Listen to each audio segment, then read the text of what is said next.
Hello. All right, good morning, everyone. A couple weeks ago was Veterans Day, and my advisor, Rev G, knew that I came from a military background, so he asked if anyone could come in, and so he asked if my parents would come in. Why is that funny? So he invited my parents, and my mom couldn't make it on, or dad couldn't make it on Veterans Day, but my mom's here today, so I would like to introduce my mother, Colonel retired Michele Putko. Throughout her successful military career of 32 years, she served as an Army logistician and had numerous assignments in the U.S. and overseas.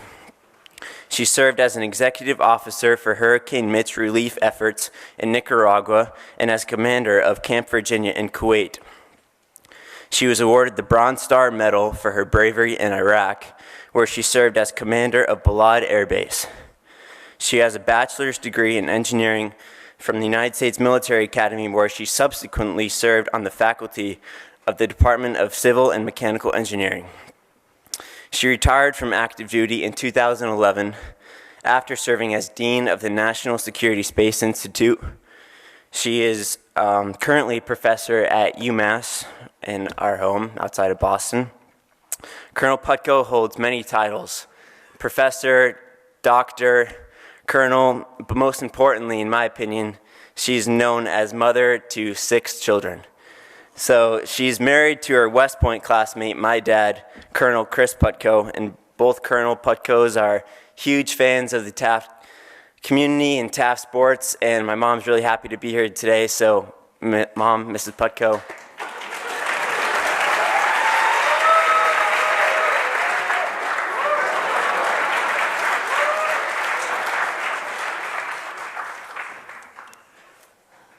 Okay, well, I'm sorry that I couldn't be here on Veterans Day. I did get a nice text from Jimmy. Happy Vets Day to you. You're a rookie and a vet. So I'm not really sure what to make of that. But I get a lot of advice from Jimmy. He told me I needed to have pictures. So you're going to have a picture slideshow. Nothing really to read, but those 3 words, but to serve. So I sent my slides to Jimmy, and I said, what do you think? And he said, no one says but to serve. I don't get it. And I go, Jimmy, it's the second half of your motto, I think. Not to be served, but to serve. Is that right? Because I didn't look it up. Well, and since Jimmy is kind of putting the stress on me, like, why are you wearing your uniform? I will tell you, Jimmy comes home and he sits in our kitchen and he recites not to be served, but to get served. And so I know that there's probably a lot of development that needs to be done. Maybe perhaps it's all in the corner in the front row. But I will tell you also that when Jimmy was applying to Taft and we learned what Taft's motto was, not to be served, but to serve, my husband and I kind of winked at each other and said, this would be good for Jimmy, don't you think? Like, he would hopefully learn some really valuable lessons regardless of where he grew up to go to college, or even if he went to college, hopefully he would leave here a changed person, having thought about that motto.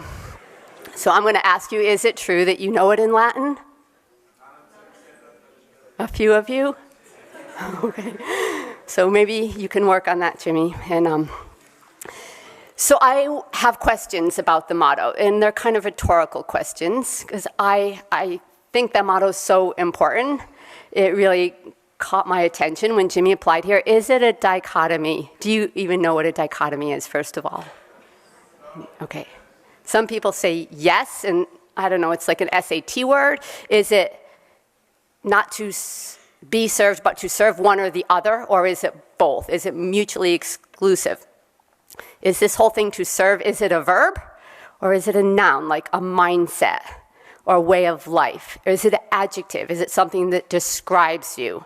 This could be like an English essay, but I don't want to go there because I'm more of a mathematician, so I'm going to ask you, is it discrete or continuous? Does it start and stop, right? Is it a vector? Does it have a magnitude and a direction? Or is it many vectors and you can resolve it into a resultant vector? I know you can't do that. But is it static or dynamic? Does it move? Or is it always exactly where it's meant to be? Is it cyclical? Is it something you do once a month or once a semester? Or will it be once in your life and you'll never do it again? So when I was in high school, I'm giving you all these really weird questions. When I was in high school, I didn't think about service or that motto or to serve. I thought about what I was going to wear. And if I knew all the players' names on the football team, and if someone was going to ask me to dance, or if I should get my hair cut, or grow it long, or curl it, or where to part it, or like really important things like that. That was kind of my high school experience. And I will just tell you also, I probably wasn't the most prompt student. I was walking into school late one day and had to go into the main office to sign in to get my late pass. And the main lobby of our high school, where everyone congregated right before school, the bell rang to start school.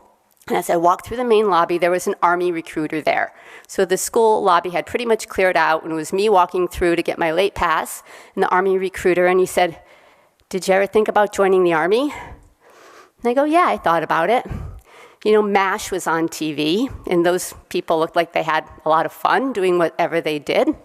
And my dad had been in the Army for 2 years, and he talked about his Army days with a lot of excitement. I think somehow he wished he stayed in the Army.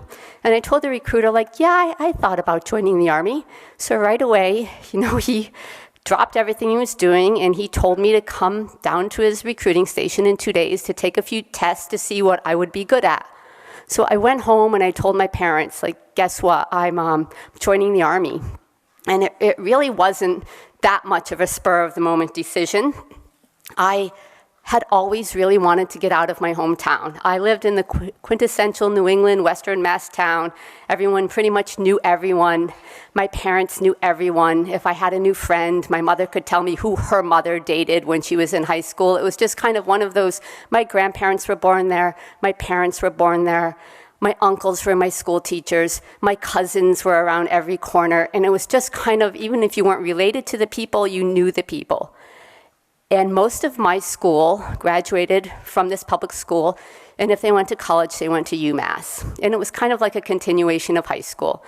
And I wanted to go far, far away, but sometimes you want to go far, far away, and it's a financial hardship for your parents. So I was kind of scheming in my mind, how do I go far, far away and not cost my parents a lot of money? And I said, the Army sounds like a fine plan.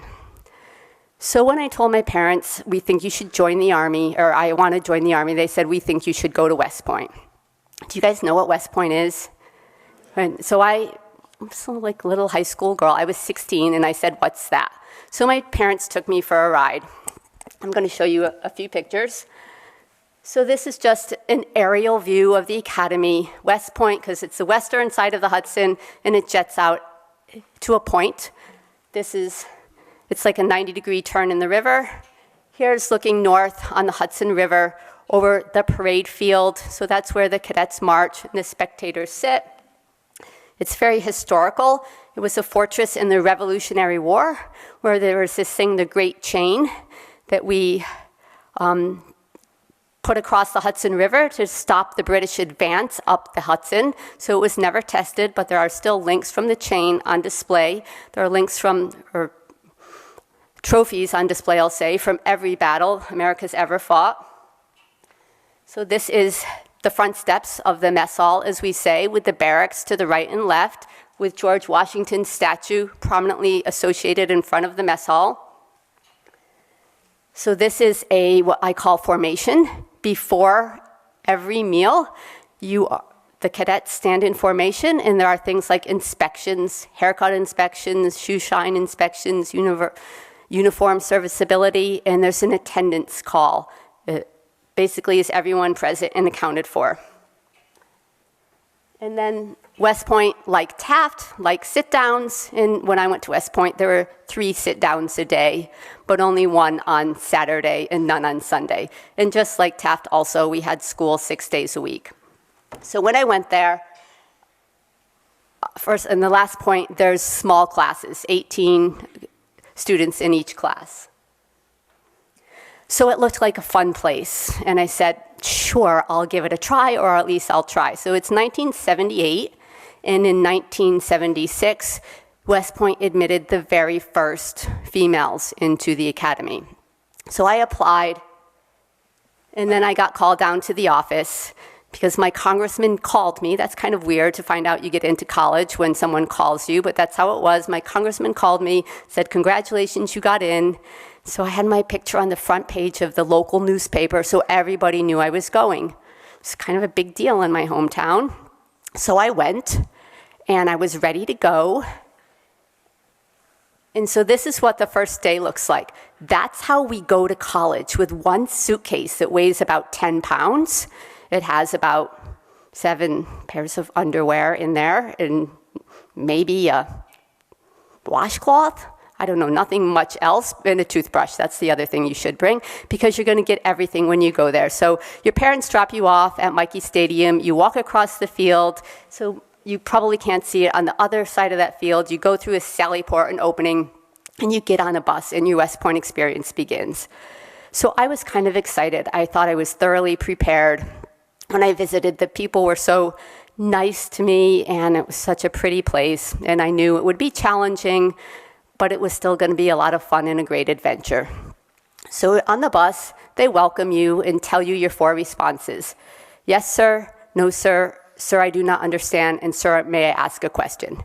So you can now say those 4 things, and you cannot look left or right. You can't turn your head or gaze around. Your head and eyes have to remain straight to the front, and then you have to walk at 120 paces per minute.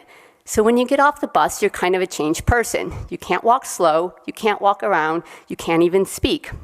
But you're given directions to walk up to a cadet in a red sash. The cadet in the red sash is who you report to for the very first time. So I walked up very proudly to the cadet in red sash with my head and eyes straight to the front, and I had watched the people before me. They did something wrong. They stepped over the line, or they didn't step close enough to the line. So I made sure my toes were right where they should be as I approached the line, and I saluted, and I said, sir, new cadet Matthews reports to the cadet in the red sash for the first time as ordered. No stuttering, no stumbling, no looking around. I just nailed that salute.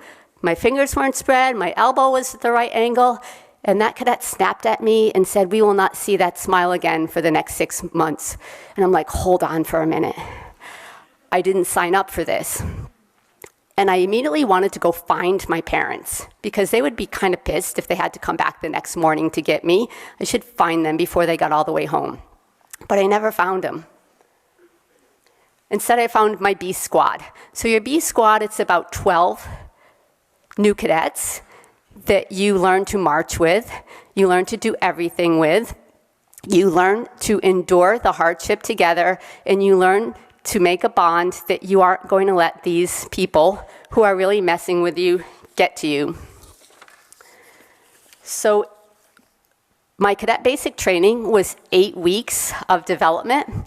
It was mostly physical and military development. It ended with a week out in the woods, playing soldier, doing things like obstacle courses, confidence courses, rifle ranges, land navigation with compasses through the woods, and then we walked back 12 miles, soaking wet and very tired, to begin our academic year. So after our 12-mile march back from Lake Frederick, we would change into our dress uniform.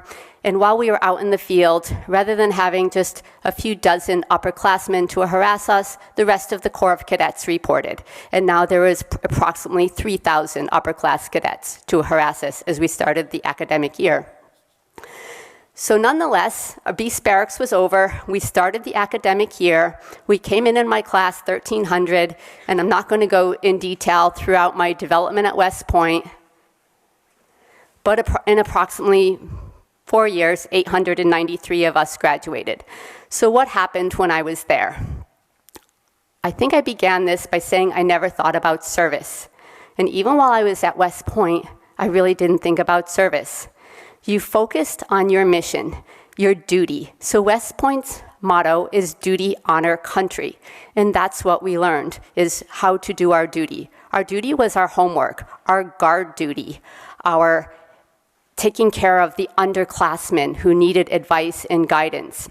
It was something you didn't choose to do, you just simply did it because it was your duty.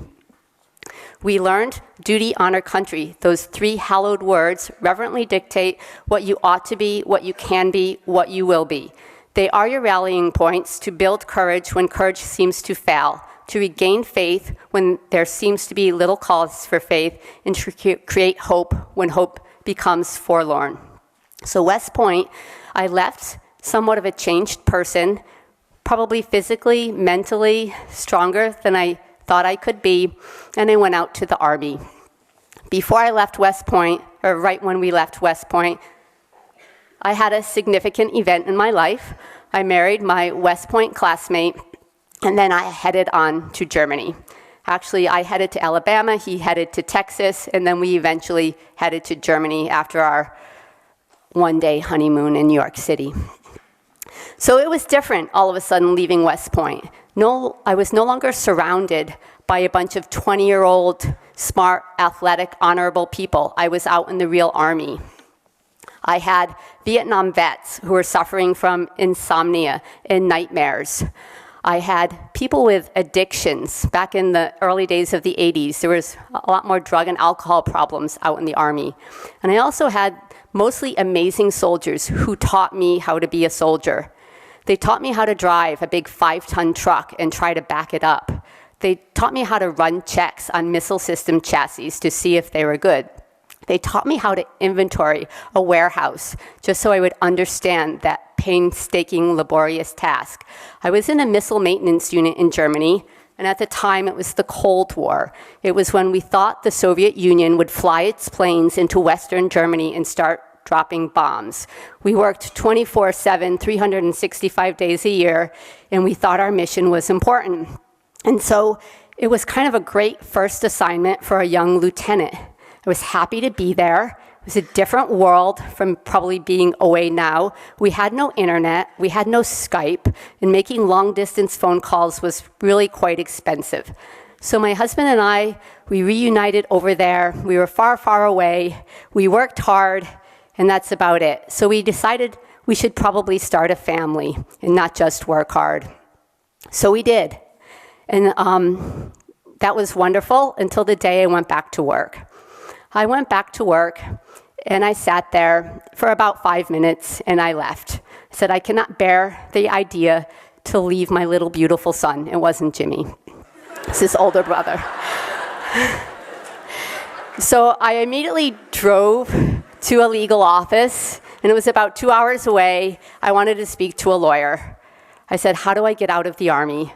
I can't bear to leave my baby. And the lawyer started flipping through the regulations. And he said, I don't know. I don't think there's a discharge due to parenthood. There's a discharge due to pregnancy. And I'm like, okay, fine, that'll work. I can do that again. And I kind of recomposed myself. And then he read the fine print. It says it does not apply to initial service obligations. It does not apply to people that still owed time back to the military for their initial college or West Point. So I was kind of, oh well, I'll figure out a way. I can get kicked out. I'll just do something awful. So I went back to work, and immediately my husband said, what is the matter with you? What are you thinking about? You know you're a soldier. You know your soldiers need you. Your little baby is fine, and you're the one that's having the mental meltdown. And so I got no sympathy from my husband. So I called my mother. And my mother said, Chris is right. You know you have an obligation. You should do your duty. I'm like, Mom, I didn't call you to hear that. So I got a kick in the butt from everyone I spoke to, and I had another baby. And I stayed in the military for another 28 years. And I had a few more babies. We have 6 children. And for me, being a mom in the military with 6 children, it's only in retrospect, now that I look back, and I say that we served, and it wasn't that I think I served because of anything I did in the military. It's that I think I served because of the people that I worked with. When you're in the military, you work with warriors. And you may think, okay, I kind of gather that, a warrior. And maybe that conjures a certain image in your mind. An aggressive person, a person with a weapon, a person that wants to kill or defeat or somehow inflict dominance over someone. In the Army, we have something called the warrior ethos. It's 4 things. And I continuously try to teach my students at UMass Lowell these 4 things because it will change your outcome. And the warrior ethos is simply that you will always place the mission first, that you will never accept defeat, that you will never quit, and that you will never leave a fallen comrade. So that you will always place the mission first. To me and for my students, that simply means you focus. You focus on your duty, you focus on what you have to do, and you're not distracted from things that aren't important. You will never accept defeat. So sure, we're going to lose some games. We're not going to get accepted for college, one college, not every college. We're not going to do well on a test. It doesn't defeat us. It just makes us stronger. We will never quit. We will try again. We will continue and continue to try and focus until our mission is accomplished. And lastly, we will never leave a fallen comrade. We will simply look out for our comrades in arms or our classmates or our roommates or our study buddy and make sure it's not just about us, but about the whole team as we accomplish the mission. So I said that, yes, I never thought about this not to be served, but to serve. I have to make sure I don't say it the way Jimmy says it. Not to be served, but to serve. So we returned to West Point at the end of our 32-year careers, and we had one last parade. It was our retirement parade. And at this time, I could honestly say that it wasn't not but to serve, but it was to serve. There was no longer a but. So now that we have left the military, we have our first 2 sons are in the Navy. Is that in focus? Up here it looks all discombobulated. So our son number 1, Chris Putko, is in the Navy down in Key West, Florida. He's supposed to be doing drug interdiction, but I think he does a lot more fish interdiction. Bobby is our second son. He's an undersea medical officer in Guam, working with submariners there in a SEAL team. He's a doctor for a SEAL team. And so we have two sons in the Navy and counting. That's all. I'll leave it at that. So I'm over time. Sorry. I know you guys have important things to do. But so Veterans Day, yes, it came and went. But for me, it's not that you should ever thank a veteran for their service because we don't want any thanks. But rather we should thank you for the honor and the privilege to serve this great country. So thanks for having me at Taft.